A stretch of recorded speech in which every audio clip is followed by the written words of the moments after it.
Elle se déplace du côté court au côté jardin pour couvrir tous les angles de la nouvelle. Pour savoir et comprendre, Sophie Durocher. Frédéric Lacroix est chercheur indépendant, chroniqueur, essayiste. Et si vous avez le français à cœur, ben vous devez le suivre sur tous ses médias sociaux parce qu'il décortique les chiffres. Tout récemment, il s'est livré à une décortication. Je ne sais pas si ça existe, mais il a décortiqué les chiffres du rapport du commissaire à la langue française. C'était épouvantable. Il parle même d'une noyade. Frédéric Lacroix est avec nous. Bonjour, Frédéric. Bonjour. Alors, je regarde, par exemple, un chiffre que je prends au hasard parmi ce qu'on retrouve dans le rapport. 52% de croissance de la population qui ne connaît pas le français depuis 2011. Donc, 52% de plus de gens qui ne parlent pas le français depuis 2011. Comment ça se fait qu'on est en train de se noyer et que les gens ne s'en rendent pas compte, Frédéric? Moi, j'ai fait le tour du rapport du commissaire qui récidive, il faut le dire, parce qu'il avait déjà publié quelque chose d'assez frappant l'année passée, mais là, il a vraiment fait le tour de la question de l'immigration temporaire, qui est vraiment la question brûlante de l'heure, là. C'est la première fois qu'il y a vraiment une synthèse sur ce sujet-là, puis les chiffres sont catastrophiques. Il y a vraiment pas d'autre mot, même on manque d'adjectifs. Quand on prend connaissance du portrait, les adjectifs nous manquent parce que, par exemple, ce 52% de croissance-là, c'est comme passé sous le radar, mais lui, il a fait l'analyse et depuis 2011, il y a 52% de croissance de la population qui ne connaît pas le français au Québec. C'est sans précédent historique. Là, je pense qu'il faut remonter à la conquête anglaise ou à l'arrivée des loyalistes américains À ce pour point-là? trouver des chiffres comme ça. Puis, un autre chiffre, il y a 41% de croissance de la population qui travaille principalement en anglais sur la même période. C'est fulgurant, c'est phénoménal. Donc, on est face à vraiment une cassure dans la dynamique linguistique comme on ne l'a jamais connue. Donc, moi, j'invite tout le monde à aller consulter ce rapport-là pour se faire une tête sur ce qui se passe actuellement. Noyade, catastrophe. On manque d'adjectifs. On manque d'adjectifs, mais j'aurais envie de vous dire, Frédéric, comment ça se fait que les Québécois sont pas plus inquiets? Comment ça se fait qu'on leur présente ces chiffres-là et que les gens ne soient pas sur le bord de leur bureau en train de pleurer devant cette situation-là? Comment on explique ça, Frédéric? Je pense que c'est vraiment la rapidité avec laquelle ça se produit qui nous prend de court parce que l'évolution depuis 2021, par exemple, est fulgurante, là.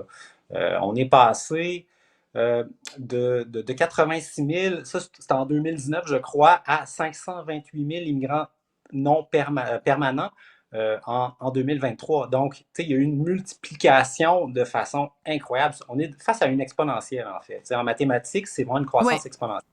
Donc, ça prend tout le monde de court. Les gens ne sont pas rendus là, ça va trop vite, tout simplement. Moi, je pense que c'est une partie de la réponse. L'autre partie de la réponse, c'est qu'il faut savoir que Statistique Canada n'a pas publié de chiffres sur l'immigration temporaire pendant des années. Donc, ils ont commencé à faire ça dernièrement, puis c'est vraiment l'automne passé qu'on a pris conscience que, il y a 471 000 immigrants temporaires au Québec. Puis là, on est rendu à 528 000. Puis à l'heure où on se parle, ça a dépassé ça, c'est sûr. Parce que là, on est vraiment dans la croissance exponentielle. On est rendu à quoi? 600 000, personne ne le sait. Donc, on est vraiment dans une perte de contrôle, en fait, au niveau migratoire. Puis, on a vu la CAQ sortir hier. 4 ministres ont dit, là, il y a une crise dans les services publics. On est proche du point de rupture. Moi, je pense qu'on peut dire qu'on est au point de rupture, là, carrément. Puis ce point de rupture-là, ça ne va pas se passer soudainement, tout va lâcher d'un coup. C'est une dégradation.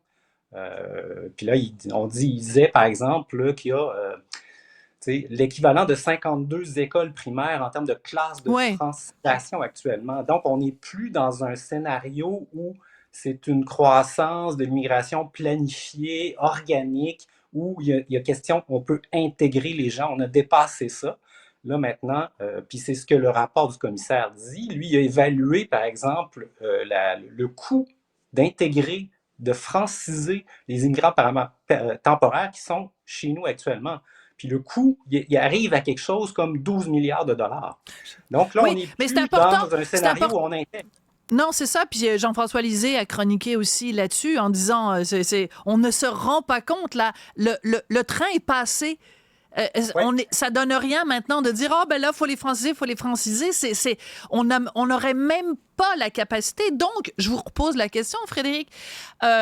Cette idée que Jean-François Lisée, que beaucoup d'autres disent que dans un Québec indépendant, on demanderait en amont, on demanderait aux gens, soit on fait rentrer des gens qui sont des francophones, ou on leur demande, avant d'entrer ici, de se franciser, donc à leurs frais.